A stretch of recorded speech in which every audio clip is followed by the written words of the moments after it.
पंजाब बानी चैनल देख रहे समूह दर्शकों का स्वागत है। इस खबर ਨੂੰ ਦੇਖਣ ਤੋਂ ਪਹਿਲਾਂ ਜੇਕਰ ਤੁਸੀਂ ਸਾਡੇ ਚੈਨਲ ਨੂੰ ਸਬਸਕ੍ਰਾਈਬ ਨਹੀਂ ਕੀਤਾ ਤਾਂ ਪਹਿਲਾਂ ਸਾਡੇ ਚੈਨਲ ਨੂੰ ਸਬਸਕ੍ਰਾਈਬ ਕਰੋ ਤੇ ਨਾਲ ਵਾਲਾ ਬੈਲ ਬਟਨ ਜ਼ਰੂਰ ਦਬਾਓ। ਖਬਰ ਆ ਰਹੀ ਹੈ ਦਿੱਲੀ ਤੋਂ, ਜਿੱਥੇ ਦਿੱਲੀ ਸਿੱਖ ਗੁਰਦੁਆਰਾ ਪ੍ਰਬੰਧਕ ਕਮੇਟੀ ਤੋਂ ਜਿੱਥੇ ਕਮੇਟੀ ਦੇ ਜਨਰਲ ਸਕੱਤਰ ਹਰਮੀਤ ਸਿੰਘ ਕਾਲਕਾ ਨੇ ਕਿਹਾ कि दिल्ली सिख गुरुद्वारा प्रबंधक कमेटी वालों कोरोना महामारी दौरान गुरुद्वारा बंगला साहिब ते होर गुरु धामां तो कीती मनुखता दी सेवा दी दुनिया भर विच शलाघा की है। इस तो बुखला के अकाली दल जा दिल्ली गुरुद्वारा कमेटी नहीं बल्कि पंथ के विरोधियों ने गुरुद्वारा बंगला साहिब नूं बदनाम करने की कोशिश की है। ਇੱਥੇ ਇੱਕ ਪ੍ਰੈਸ ਕਾਨਫਰੰਸ ਨੂੰ ਸੰਬੋਧਨ ਕਰਦਿਆਂ ਸ਼੍ਰੀ ਕਾਲਕਾ ਨੇ ਕਿਹਾ ਕਿ ਕੱਲ ਰਾਤ ਤੋਂ ਸੋਸ਼ਲ ਮੀਡੀਆ ਤੇ ਇੱਕ ਸਟਿੰਗ ਆਪਰੇਸ਼ਨ ਕਰਨ ਦੇ ਦਾਅਵੇ ਕੀਤੇ ਜਾ ਰਹੇ ਹਨ ਜੋ ਬਿਲਕੁਲ ਬੇਬੁਨਿਆਦ, ਝੂਠੇ ਤੇ ਖੋਖਲੇ ਹਨ। ਉਹਨਾਂ ਕਿਹਾ ਕਿ ਦਿੱਲੀ ਗੁਰਦੁਆਰਾ ਕਮੇਟੀ ਦੇ ਪ੍ਰਧਾਨ ਵਜੋਂ ਮਨਜੀਤ ਸਿੰਘ ਜੀਕੇ ਤੇ ਪਰਮਜੀਤ ਸਿੰਘ ਸਰਨਾ ਦੇ ਕਾਰਜਕਾਲ ਦੌਰਾਨ ਜੋ ਰਵਾਇਤਾਂ ਸਨ ਉਸ ਅਨੁਸਾਰ ਹੀ ਖਰਾਬ ਹੋ ਰਿਹਾ ਆਟਾ 3 ਮੈਂਬਰੀ ਕਮੇਟੀ ਦੀਆਂ ਸਿਫਾਰਿਸ਼ਾਂ ਅਨੁਸਾਰ ਵੇਚਿਆ ਗਿਆ। ਉਹਨਾਂ ਕਿਹਾ ਕਿ ਇਹ ਰਵਾਇਤ ਰਹੀ ਹੈ ਕਿ ਵੇਚੇ ਗਏ ਆਟੇ ਦੀ ਰਾਸ਼ੀ ਨਾਲ ਘਿਓ, ਦਾਲਾਂ ਤੇ ਹੋਰ ਰਸਦ ਖਰੀਦੀ ਜਾਂਦੀ ਹੈ ਤੇ ਇਸ ਤੋਂ ਮਨਜੀਤ ਸਿੰਘ ਜੀ ਕੇ ਭਲੀ ਭਾਂਤ ਜਾਣੂ ਹਨ। ਸ਼੍ਰੀ ਕਾਲਕਾ ਨੇ ਦੱਸਿਆ ਕਿ ਪੂਰੀ ਦੁਨੀਆ ਵਿੱਚ ਇਸ ਗੱਲ ਦੀ ਸ਼ਲਾਘਾ ਹੋਈ ਕਿ ਮਹਾਮਾਰੀ ਦੌਰਾਨ ਜੋ ਸੇਵਾ ਦਿੱਲੀ ਗੁਰਦੁਆਰਾ ਕਮੇਟੀ ਨੇ ਕੀਤੀ ਉਸ ਦੀ ਦੁਨੀਆ ਭਰ ਵਿੱਚ ਕੋਈ ਮਿਸਾਲ ਨਹੀਂ ਹੈ ਤੇ ਇਸ ਸ਼ਲਾਘਾ ਨੂੰ ਸਾਡੇ ਵਿਰੋਧੀ ਬਰਦਾਸ਼ਤ ਨਹੀਂ ਕਰ ਪਾ ਰਹੇ। ਉਹਨਾਂ ਕਿਹਾ ਕਿ ਅਸਲੀਅਤ ਇਹ ਹੈ ਕਿ ਇਹ ਸਾਡੇ ਵਿਰੋਧੀ ਨਹੀਂ ਬਲਕਿ ਪੰਥ ਦੇ ਵਿਰੋਧੀ ਹਨ ਜਿਨ੍ਹਾਂ ਤੋਂ ਪੰਥ ਦੀ ਚੜ੍ਹਦੀ ਕਲਾ ਬਰਦਾਸ਼ਤ ਨਹੀਂ ਹੋ ਰਹੀ। ਆਓ ਸੁਣਦੇ ਹਾਂ ਇਸ ਸੰਬੰਧੀ ਹੋਰ ਕੀ ਕੁਝ ਕਿਹਾ ਸ਼੍ਰੀ ਕਾਲਕਾ ਜੀ ਨੇ। ਦਿੱਲੀ ਤੋਂ ਕਰਨਜੀਤ ਸਿੰਘ ਦੀ ਵਿਸ਼ੇਸ਼ ਰਿਪੋर्ट। देश विदेश की हर खबर सब तो पहला देखने लिए हमेशा जुड़े रहो पंजाब बानी दे नाल। ਅੱਜ ਦਿੱਲੀ ਦੇ ਵਿੱਚ ਇੱਕ ਸੋਸ਼ਲ ਮੀਡੀਆ ਦੇ ਉੱਤੇ ਕੱਲ ਰਾਤ ਤੋਂ ਬਹੁਤ ਇੱਕ ਖਬਰ ਫੈਲਾਈ ਗਈ। ਦਿੱਲੀ ਸਿੱਖ ਗੁਰਦੁਆਰਾ ਪ੍ਰਬੰਧਕ ਕਮੇਟੀ ਨੂੰ ਬਦਨਾਮ ਕਰਨ ਦੀ ਪੂਰੀ ਕੋਸ਼ਿਸ਼ ਕੀਤੀ ਜਾ ਰਹੀ ਹੈ। ਗੁਰਦੁਆਰਾ ਬੰਗਲਾ ਸਾਹਿਬ ਨੂੰ ਬਦਨਾਮ ਕਰਨ ਦੀ ਪੂਰੀ ਕੋਸ਼ਿਸ਼ ਕੀਤੀ ਜਾ ਰਹੀ ਹੈ ਕਿਉਂਕਿ ਪਿਛਲੇ 4 ਮਹੀਨੇ ਦੇ ਵਿੱਚ ਜਿਸ ਤਰੀਕੇ ਦੇ ਨਾਲ ਸ਼੍ਰੋਮਣੀ ਅਕਾਲੀ ਦਲ ਨੇ ਔਰ ਦਿੱਲੀ ਸਿੱਖ ਗੁਰਦੁਆਰਾ ਪ੍ਰਬੰਧਕ ਕਮੇਟੀ ਨੇ ਇਸ ਮਹਾਮਾਰੀ ਦੇ ਦੌਰਾਨ ਜੋ ਸੇਵਾਵਾਂ ਕੀਤੀਆਂ ਪੂਰੀ ਦੁਨੀਆ ਦੇ ਵਿੱਚ ਉਹਦੀ ਪ੍ਰੇਜ਼ ਹੋਈ ਹੈ। ਲੋਕਾਂ ਨੇ, ਸੰਸਥਾਵਾਂ ਨੇ, ਸੰਪਰਦਾਵਾਂ ਨੇ ਵਰਲਡ ਵਾਈਡ ਇਹ ਪ੍ਰੇਜ਼ ਕੀਤੀ ਹੈ ਕਿ ਜੋ ਸੇਵਾ ਦਿੱਲੀ ਸਿੱਖ ਗੁਰਦੁਆਰਾ ਪ੍ਰਬੰਧਕ ਕਮੇਟੀ ਨੇ ਕੀਤੀ ਹੈ ਉਹ ਪੂਰੀ ਦੁਨੀਆ ਦੇ ਵਿੱਚ ਕਿਸੇ ਨੇ ਨਹੀਂ ਕੀਤੀ। ਔਰ ਮੈਂ ਸਮਝਦਾ ਕਿ ਸਾਡੇ ਵਿਰੋਧੀਆਂ ਨੂੰ ਇਹ ਚੀਜ਼ ਹਜ਼ਮ ਨਹੀਂ ਹੋ ਰਹੀ। ਮੈਂ ਸਮਝਦਾ ਕਿ ਇਹ ਜਿਹੜੇ ਵਿਰੋਧੀ ਨੇ ਖਾਲੀ ਦਿੱਲੀ ਸਿੱਖ ਗੁਰਦੁਆਰਾ ਪ੍ਰਬੰਧਕ ਕਮੇਟੀ ਦੇ ਵਿਰੋਧੀ ਨਹੀਂ ਨੇ, ਇਹ ਅਕਾਲੀ ਦਲ ਦੇ ਵਿਰੋਧੀ ਨਹੀਂ ਨੇ, ਇਹ ਸਭ ਤੋਂ ਵੱਡੇ ਵਿਰੋਧੀ ਆਪਣੇ ਪੰਥ ਦੇ ਨੇ ਕਿਉਂਕਿ ਪੰਥ ਦੀ ਚੜ੍ਹਦੀ ਕਲਾ ਇਹਨਾਂ ਕੋਲ ਦੇਖੀ ਨਹੀਂ ਜਾ ਰਹੀ ਔਰ ਉਸ ਕਿਸ ਤਰੀਕੇ ਦੇ ਨਾਲ ਬਾਰ-ਬਾਰ ਹਮਲੇ ਕਮੇਟੀ ਦੇ ਉੱਤੇ ਕੀਤੇ ਜਾਂਦੇ ਆ। ਕੱਲ ਰਾਤ ਤੋਂ ਇੱਕ ਸੋਸ਼ਲ ਮੀਡੀਆ ਦੇ ਉੱਤੇ ਇੱਕ ਟਰੱਕ ਦੀ ਫੋਟੋ ਦਿਖਾ ਕੇ 2 ਨੌਜਵਾਨ ਬੱਚਿਆਂ ਨੂੰ ਬਿਠਾ ਦਿੱਤਾ ਗਿਆ ਕਿ ਅਸੀਂ ਇੱਕ ਸਟਿੰਗ ਆਪਰੇਸ਼ਨ ਕੀਤਾ ਕਿ ਦਿੱਲੀ ਦੇ ਵਿੱਚ ਗੁਰਦੁਆਰਾ ਬੰਗਲਾ ਸਾਹਿਬ ਤੋਂ ਇਹ ਆਟਾ ਵੇਚਿਆ ਗਿਆ। ਇਹ ਆਟਾ ਵੇਚਿਆ ਜਾ ਰਿਹਾ ਔਰ ਚੋਰੀ ਕਰਕੇ ਇੱਥੇ ਵੇਚਿਆ ਜਾ ਰਿਹਾ। ਮੈਂ ਆਪ ਜੀ ਨੂੰ ਇਸ ਗੱਲੋਂ ਜਾਣੂ ਕਰਾਉਣ ਵਾਸਤੇ ਇੱਥੇ ਸੱਦਾ ਦਿੱਤਾ ਕਿ ਇਹ ਰਿਵਾਇਤ ਦਿੱਲੀ ਸਿੱਖ ਗੁਰਦੁਆਰਾ ਪ੍ਰਬੰਧਕ ਕਮੇਟੀ ਦੀ ਕੋਈ ਇਸ ਵਾਰੀ ਦੀ ਨਹੀਂ ਹੈ, ਇਹ ਪਿਛਲੇ ਕਈ ਸਾਲਾਂ ਤੋਂ ਚੱਲਦੀ ਆ ਰਹੀ ਹੈ ਕਿਉਂਕਿ ਜਿਹੜੀ ਰਸਦ ਦੇ ਤੌਰ ਦੇ ਉੱਤੇ ਇੱਥੇ ਲੰਗਰ ਦੀ ਸੇਵਾਵਾਂ ਪਹੁੰਚਦੀ ਹੈ ਇਹ ਸੰਗਤ ਦੇ ਆਪਣੇ ਦਸਵੰਧ ਚੋਂ ਕੱਢੀ ਹੋਈ ਮਾਇਆ ਦੇ ਵਿੱਚੋਂ ਲਈ ਜਾਂਦੀ ਹੈ ਔਰ ਇਸ ਮਹਾਮਾਰੀ ਦੇ ਵਿੱਚ ਜਿਸ ਤਰੀਕੇ ਦੇ ਨਾਲ ਸੰਗਤ ਨੇ ਕਮੇਟੀ 'ਤੇ ਵਿਸ਼ਵਾਸ ਕਰਦੇ ਹੋਏ ਇੰਨੇ ਵੱਡੇ ਪੱਧਰ ਦੇ ਉੱਤੇ ਸੇਵਾ ਕੀਤੀ, ਇਸ ਲੰਗਰ ਦੀ ਜੋ ਰਸਦ ਸਾਡੇ ਕੋਲ ਆਈ ਹੈ ਉਸ ਰਸਦ ਦੇ ਵਿੱਚੋਂ 1 ਨੰਬਰ ਦਾ ਆਟਾ, 1 ਨੰਬਰ ਦੀ ਦਾਲ, ਚਾਵਲ, ਚੀਨੀ ਜਿਹੜੀ ਇਹ ਸੰਗਤ ਨੂੰ ਲੰਗਰ ਦੇ ਰੂਪ ਦੇ ਵਿੱਚ ਦਿੱਤੀ ਜਾਂਦੀ ਹੈ, ਵੰਡੀ ਜਾਂਦੀ ਹੈ। ਜਿਹੜਾ ਆਟਾ ਕਿਉਂਕਿ ਬਾਰਿਸ਼ਾਂ ਦਾ ਮੌਸਮ ਹੈ ਇਹ ਆਟੇ ਦੇ ਵਿੱਚ ਖਰਾਬੀ ਹੁੰਦੀ ਹੈ, ਆਟੇ ਦੇ ਵਿੱਚ ਕੀੜਾ ਲੱਗਣ ਦੀ ਗੱਲ ਹੁੰਦੀ ਹੈ। ਸੋ ਐਸੇ ਕਿਸਮ ਦੇ ਜਿਹੜੇ ਆਟੇ ਨੂੰ ਇਹ ਡਿਸਪੋਜ਼ ਕੀਤਾ ਜਾਂਦਾ ਹੈ। ਇਹ ਕੋਈ ਚੋਰੀ ਛੁਪੇ ਵਾਲਾ ਕੰਮ ਨਹੀਂ ਕੀਤਾ ਗਿਆ। ਸਾਡੇ ਕੋਲੋਂ 7 ਤਰੀਕ ਨੂੰ ਦਿੱਲੀ ਸਿੱਖ ਗੁਰਦੁਆਰਾ ਪ੍ਰਬੰਧਕ ਕਮੇਟੀ ਦੇ DGM ਸਟੋਰ ਨੇ ਇੱਕ ਰਿਪੋਰਟ ਦਿੱਤੀ ਕਿ ਇਹ ਆਟਾ ਸਾਡੇ ਕੋਲ ਇੱਥੇ ਖਰਾਬ ਹੋ ਰਿਹਾ ਔਰ ਸਾਡੇ ਕੋਲੋਂ ਆਉਣ ਵਾਲੇ ਸਮੇਂ ਦੇ ਵਿੱਚ ਇੰਨਾ ਆਟਾ ਹੈਗਾ ਕਿ ਅਸੀਂ ਸੰਗਤ ਤੱਕ ਬੜੇ ਆਰਾਮ ਨਾਲ ਉਹਨੂੰ ਫੀਡ ਕਰ ਸਕਦੇ ਹਾਂ। ਸੋ ਉਹਨਾਂ ਦੀ ਰਿਪੋਰਟ ਦੇ ਉੱਤੇ ਆਧਾਰ ਦੇ ਉੱਤੇ ਕਿਉਂਕਿ ਇਹ ਲੋਕਾਂ ਦੀ ਕਿਰਤ ਕਮਾਈ 'ਚੋਂ ਉਹਨਾਂ ਦੇ ਦਸਵੰਧ 'ਚੋਂ ਕੱਢੀ ਹੋਈ ਮਾਇਆ 'ਚੋਂ ਇਹ ਰਸਦ ਆਈ ਹੈ, ਦਿੱਲੀ ਸਿੱਖ ਗੁਰਦੁਆਰਾ ਪ੍ਰਬੰਧਕ ਕਮੇਟੀ ਨੇ ਫੈਸਲਾ ਲਿਆ ਔਰ 3 ਮੈਂਬਰੀ ਕਮੇਟੀ ਬਣਾਈ। ਉਹਦੇ ਵਿੱਚ ਸਾਡੇ ਪਰਚੇਸ ਕਮੇਟੀ ਦੇ ਚੇਅਰਮੈਨ ਸਰਦਾਰ ਰਵਿੰਦਰ ਸਿੰਘ ਖੁਰਾਲਾ, ਸਾਡੇ ਸਾਬਕਾ ਸੀਨੀਅਰ ਮੀਤ ਪ੍ਰਧਾਨ ਸਰਦਾਰ MPS ਚੱਡਾ ਜੀ ਅਤੇ ਸਰਦਾਰ ਭੁਪਿੰਦਰ ਸਿੰਘ ਭੁੱਲਰ ਸਾਹਿਬ ਨੂੰ ਇਸ ਕਮੇਟੀ ਦਾ ਮੈਂਬਰ ਬਣਾਇਆ ਗਿਆ। ਇਹਨਾਂ ਨੇ ਉਹਦੀ ਜਾਂਚ ਕੀਤੀ ਔਰ ਉਹਦੀ ਰਿਪੋਰਟ ਬਣਾਈ ਕਿ ਆਟਾ ਸਾਨੂੰ ਦੇ ਦੇਣਾ ਚਾਹੀਦਾ ਔਰ ਉਸ ਆਟੇ ਦੀ ਮਾਇਆ ਦੇ ਨਾਲ ਹੋਰ ਰਸਦ ਜਿਹੜੀ ਲੋੜ ਪੈਂਦੀ ਹੈ, ਚਾਹੇ ਘਿਓ ਦੀ ਲੋੜ ਪੈਂਦੀ ਹੈ, ਚਾਹੇ ਦਾਲਾਂ ਦੀ ਲੋੜ ਪੈਂਦੀ ਹੈ, ਦੂਜੀ ਰਸਦ ਲੈ ਲੈਣੀ ਚਾਹੀਦੀ ਹੈ।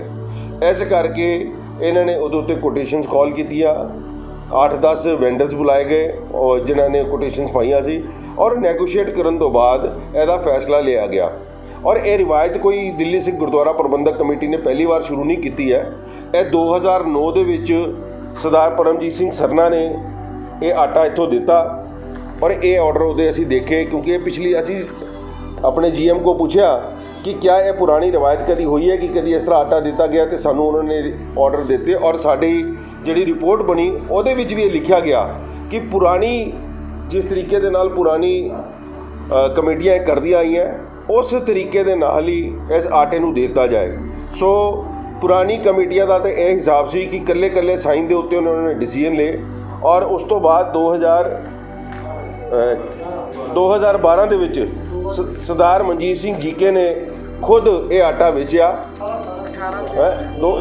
2018 ਚ ਵੀ 2018 ਦੇ ਵਿੱਚ ਇਹ ਆਟਾ ਵੇਚਿਆ ਔਰ ਇਕੱਲੇ ਆਪਣੇ ਸਾਈਨਾਂ ਦੇ ਨਾਲ ਔਰ ਨਾਲ ਉਸ ਵਕਤ ਦੇ GM ਸਰਦਾਰ ਹਰਜੀਤ ਸਿੰਘ ਸੂਬੇਦਾਰ ਜਿਹੜਾ ਉਹਨਾਂ ਦਾ ਹਰ ਚੋਰੀ ਦੇ ਵਿੱਚ ਭਾਈਵਾਲ ਰਿਹਾ। ਇਹ ਦੋਨਾਂ ਦੇ ਮਿਲ ਕੇ ਕੀਤਾ। ਉਸ ਤੋਂ ਬਾਅਦ ਸਰਦਾਰ ਮਨਜਿੰਦਰ ਸਿੰਘ ਸਿਰਸਾ ਨੇ ਵੀ ਇਹਨਾਂ ਨੂੰ ਪ੍ਰਵਾਨਗੀ ਦਿੱਤੀ ਔਰ ਇਹ ਫੈਸਲਾ ਇਕੱਠਾ ਕੀਤਾ ਗਿਆ ਸੀ ਕਿ ਇਹ ਆਟਾ ਦਿੱਤਾ ਜਾਏ, ਕਿਉਂਕਿ ਇਹ ਪੁਰਾਣੀ ਰਿਵਾਇਤ ਹੈ। ਖਰਾਬ ਆਟਾ ਸੜਕਾਂ ਦੇ ਉੱਤੇ, ਗਲੀਆਂ ਦੇ ਵਿੱਚ, ਨਾਲੀਆਂ ਦੇ ਵਿੱਚ ਨਾ ਸੁੱਟਿਆ ਜਾਏ, ਕਿਉਂਕਿ ਲੋਕਾਂ ਦੇ ਦਸਵੰਧ ਚੁੱਕ ਦਿੱਤੇ ਹੋਏ ਇਹ ਪੈਸਾ ਹੈ। ਔਰ ਮੈਂ ਸਮਝਦਾ ਕਿ ਇਸ ਤਰੀਕੇ ਦੇ ਨਾਲ ਕੱਲ੍ਹ ਰਾਤ ਤੋਂ ਇੱਕ ਪ੍ਰੋਪੋਗੰਡਾ ਕੀਤਾ ਗਿਆ ਕਿ ਬਹੁਤ ਵੱਡੀ ਜਿੱਦਾਂ ਚੋਰੀ ਗੁਰਦੁਆਰਾ ਕਮੇਟੀ 'ਚ ਹੋਈ ਹੈ।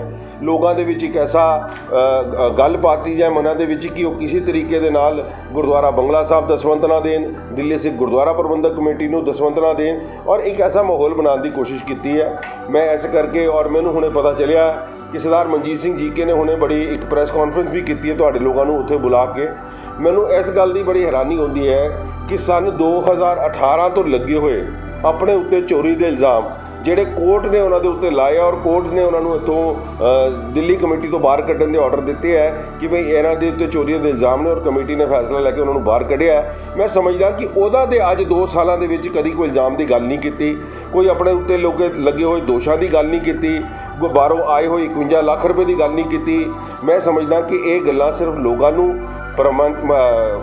ਗੁੰਮਰਾਹ ਕਰਨ ਵਾਸਤੇ ਔਰ ਦਿੱਲੀ ਕਮੇਟੀ ਨੂੰ ਬਦਨਾਮ ਕਰਨ ਵਾਸਤੇ, ਗੁਰਦੁਆਰਾ ਬੰਗਲਾ ਸਾਹਿਬ ਨੂੰ ਬਦਨਾਮ ਕਰਨ ਵਾਸਤੇ ਇਹ ਕਾਰਜ ਸਰਦਾਰ ਮਨਜੀਤ ਸਿੰਘ ਜੀਕੇ ਨੇ ਕੀਤਾ।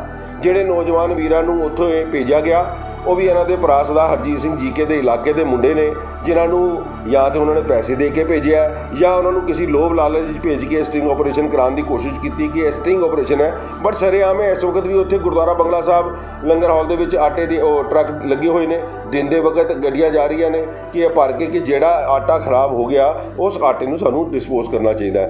ਸੋ ਇਹ ਗੱਲ ਮੈਂ ਸੰਗਤਾਂ ਨੂੰ ਤੁਹਾਡੇ ਮਾਧਿਅਮ ਦੇ ਉੱਤੇ ਬੜੀ ਕਲੀਅਰਲੀ ਦੱਸਣਾ ਚਾਹੁੰਦਾ ਕਿ ਇਹ ਇਕੱਲਾ ਡਿਸੀਜਨ ਇੱਕ ਬੰਦੇ ਦਾ ਨਹੀਂ ਹੈ, ਪੂਰੀ ਕਮੇਟੀ ਨੇ ਇਹਦਾ ਫੈਸਲਾ ਲਿਆ ਔਰ ਉਹਦੇ ਵਿੱਚ ਸਾਡੀ ਟੀਮ 3 ਮੈਂਬਰੀ ਕਮੇਟੀ ਬਣਾਈ ਗਈ। ਉਸ ਕਮੇਟੀ ਨੇ ਨੈਗੋਸ਼ੀਏਟ ਕੀਤਾ ਔਰ ਇਹਨੂੰ ਦਿੱਤਾ।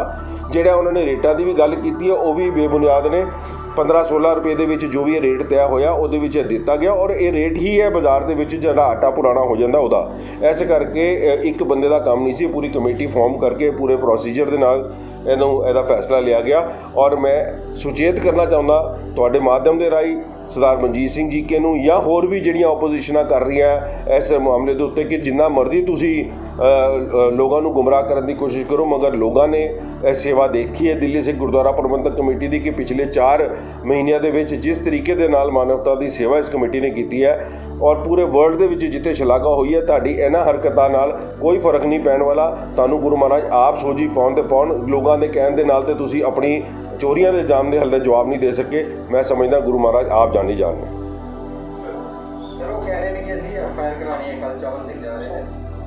ਮੈਂ ਬਿਲਕੁਲ FIR ਉਹਨਾਂ ਨੂੰ ਕਰਾਉਣੀ ਚਾਹੀਦੀ ਹੈ ਜੇ ਅਗਰ ਇਹਦੇ ਵਿੱਚ ਚੋਰੀ ਹੋਈ ਹੈ, ਚਾਹੇ ਉਹਦੇ ਵਿੱਚ ਸਰਦਾਰ ਮਨਜਿੰਦਰ ਸਿੰਘ ਸਿਰਸਾ ਪ੍ਰਧਾਨ ਨੇ, ਚਾਹੇ ਹਰਮੀਤ ਸਿੰਘ ਕਾਲਕਾ ਬਤੌਰ ਜਨਰਲ ਸਕੱਤਰ, ਚਾਹੇ ਸਰਦਾਰ ਰਵਿੰਦਰ ਸਿੰਘ ਖੁਰਾਣਾ ਸਾਡੇ ਪਰਚੇਸ ਕਮੇਟੀ ਦੇ ਚੇਅਰਮੈਨ, ਔਰ ਨਾਲ ਸਰਦਾਰ ਭੁਪਿੰਦਰ ਸਿੰਘ ਭੁੱਲਰ, ਸਾਰੀ ਕਮੇਟੀ ਦੇ ਅਗੇਂਸਟ ਉਹਨਾਂ ਨੂੰ FIR ਕਰਾਉਣੀ ਚਾਹੀਦੀ ਹੈ ਅਗਰ ਇਹਦੇ ਵਿੱਚ ਚੋਰੀ ਹੈ। ਮਗਰ ਮੈਂ ਸਮਝਦਾ ਕਿ ਜਿਸ ਕਿਸਮ ਦੇ ਨਾਲ ਇਹ ਰਿਕਾਰਡ ਤੁਹਾਡੇ ਸਾਹਮਣੇ ਨੇ, ਇੱਕ ਦਿਨ ਦੀ ਚਿੱਠੀ ਹੈ ਕਿ GM ਸਾਹਿਬ ਨੇ ਸਾਨੂੰ ਰਿਪੋਰਟ ਕੀਤੀ ਹੈ, ਇਹ 23/6 ਤੋਂ ਸਾਡੀ ਕੋਰਸਪੋਂਡੈਂਸ ਸ਼ੁਰੂ ਹੋਈ ਹੈ ਔਰ ਉਸ ਤੋਂ ਬਾਅਦ ਇਹ ਲਗਾਤਾਰ ਇਹ ਕੰਮ ਕੀਤਾ ਗਿਆ। ਪੁਰਾਣੀਆਂ ਜਿਹੜੀਆਂ ਦਿੱਤੀਆਂ ਗਈਆਂ ਜਿਸ ਤਰੀਕੇ ਨਾਲ ਪਹਿਲੇ ਦਿੱਤਾ ਗਿਆ ਉਹਦੇ ਰਿਕਾਰਡਸ ਨਾਲ ਲਗਾ ਕੇ ਉਹਨਾਂ ਦਾ ਚਿੱਠੀਆਂ ਦੇ ਵਿੱਚ ਰੈਫਰੈਂਸ ਦਿੱਤਾ ਗਿਆ। ਮੈਂ ਸਮਝਦਾ ਕਿ ਇੰਨੀ ਵੱਡੀ ਸੇਵਾ ਜਿਹੜੀ ਦਿੱਲੀ ਕਮੇਟੀ ਨੇ ਪਿਛਲੇ ਸਮੇਂ ਤੋਂ ਕੀਤੀ ਹੈ ਔਰ ਇਹ ਆਟਾ ਖਰਾਬ ਹੋਣ ਦੀ, ਕਿਉਂਕਿ ਬਾਰਿਸ਼ਾਂ ਦਾ ਮੌਸਮ ਹੈ, ਅਕਸਰ ਖਰਾਬ ਹੁੰਦਾ ਹੈ, ਇੰਨੀ ਵੱਡੀ ਅਸੀਂ ਸੇਵਾ ਕੀਤੀ। ਉਹਦੇ ਵਿੱਚ ਤਕਰੀਬਨ ਮੈਂ ਤੁਹਾਨੂੰ ਲੋਕਾਂ ਨੂੰ ਜ਼ਰੂਰ ਜਾਣੂ ਕਰਾਉਣਾ ਚਾਹੁੰਦਾ ਕਿ ਆਪਣੇ ਮੈਂਬਰਾਂ ਦੇ ਰਾਹੀਂ ਪੂਰੀ ਦਿੱਲੀ ਦੇ ਵਿੱਚ 1 ਕਰੋੜ 15 ਲੱਖ ਰੁਪਏ ਦੇ ਉੱਤੇ ਦਾ ਅਸੀਂ ਆਟਾ ਜਿਹੜਾ ਹੈ ਉਹ ਲੋਕਾਂ ਤੱਕ ਪਹੁੰਚਾਇਆ। ਜਿਹੜੀ ਕੀਮਤਨ ਆਟੇ ਦੀ ਸਾਡੀ ਪਾਈ ਜਾਂਦੀ ਹੈ ਸਟੋਰਸ ਦੇ ਹਿਸਾਬ ਦੇ ਨਾਲ 1 ਕਰੋੜ 15 ਲੱਖ ਰੁਪਏ ਤੋਂ ਉੱਤੇ ਆਟਾ 21 ਇਲਾਕੇ ਦੇ ਵਿੱਚ ਵੰਡਿਆ ਗਿਆ ਔਰ ਤਕਰੀਬਨ ਉਹ ਰਸਦ ਦੀ ਗੱਲ ਕਰ ਰਿਹਾ, ਸਾਰੀ ਰਸਦ ਮਿਲਾ ਕੇ ਮੈਂ ਆਟੇ ਦੀ ਗੱਲ ਕਰ ਰਿਹਾ ਔਰ ਇਹ ਰਸਦ ਜਿਹੜੀ ਇਹਦੇ ਇਲਾਵਾ ਤਕਰੀਬਨ 12 ਲੱਖ ਰੁਪਏ ਦੀ ਰਸਦ ਕਾਰ ਸੇਵਾ ਵਾਲੇ ਬਾਬਾ ਜੀ ਨੂੰ ਦਿੱਤੀ ਗਈ। 17 ਲੱਖ ਰੁਪਏ ਦੀ ਜਿਹੜੀ ਰਸਦ ਹੈ ਉਹ ਕਿੱਥੇ ਗਿਆ ਮੇਰਾ ਕਾਗਜ਼? 17,33,000 ਰੁਪਏ ਦੀ ਜਿਹੜੀ ਰਸਦ ਹੈ ਇਹ ਦਿੱਲੀ ਕਮੇਟੀ ਦੇ ਸਾਰੇ ਸਟਾਫ ਨੂੰ ਫ੍ਰੀ ਦਿੱਤੀ ਗਈ। ਸੋ ਜਿੱਥੇ ਰਸਦ ਤਕਰੀਬਨ 2.25-2 ਕਰੋੜ ਰੁਪਏ ਦੀ ਕੀਮਤ ਦੀ ਰਸਦ ਜਿਹੜੀ ਹੈ ਉਹ ਹਰ ਜਗ੍ਹਾ 'ਤੇ ਫ੍ਰੀ ਵੰਡੀ ਗਈ ਹੈ। ਉਹਦੇ ਬਾਵਜੂਦ ਵੀ ਅਗਰ ਇਹ ਆਟੇ ਦੇ ਵਿੱਚ ਕੋਈ ਪ੍ਰੋਬਲਮ ਆ ਰਹੀ ਸੀ, ਅਗਰ ਉਹਨੂੰ ਕੀਤਾ ਗਿਆ ਤਾਂ ਮੈਂ ਸਮਝਦਾ ਇਹਦੇ 'ਚ ਕੋਈ ਨੁਕਸਾਨ ਵਾਲੀ ਗੱਲ ਨਹੀਂ ਹੈ। ਦਿੱਲੀ ਕਮੇਟੀ ਦਾ ਫੈਸਲਾ ਸੀ ਔਰ ਲੋਕਾਂ ਦੇ ਦਿੱਤੇ ਹੋਏ, ਮੈਂ ਬਾਰ-ਬਾਰ ਇੱਕੋ ਗੱਲ ਰਿਪੀਟ ਕਰ ਰਿਹਾ ਕਿ ਲੋਕਾਂ ਦੇ ਦਿੱਤੇ ਹੋਏ ਇਸ ਦਸਵੰਧ ਦੀ ਵਿੱਚੋਂ ਜਿਹੜੀ ਰਸਦ ਖਰੀਦੀ ਗਈ ਉਹਨੂੰ ਅਸੀਂ ਜ਼ਾਇਆ ਨਹੀਂ ਜਾਣ ਦੇਣਾ ਚਾਹੁੰਦੇ। ਅਸੀਂ ਉਹਨੂੰ ਕਦੀ ਵੀ ਇਹਨਾਂ ਲੋਕਾਂ ਤੋਂ ਆ ਕੇ, ਇਹਨਾਂ ਲੋਕਾਂ ਤੋਂ ਡਰ ਕੇ ਇਹੋ ਜਿਹੇ ਕੰਮ ਨਹੀਂ ਕਰਾਂਗੇ। ਠੀਕ ਹੈ ਜੀ। ਸਰਦਾਰ ਰਵਿੰਦਰ ਸਿੰਘ ਜੀ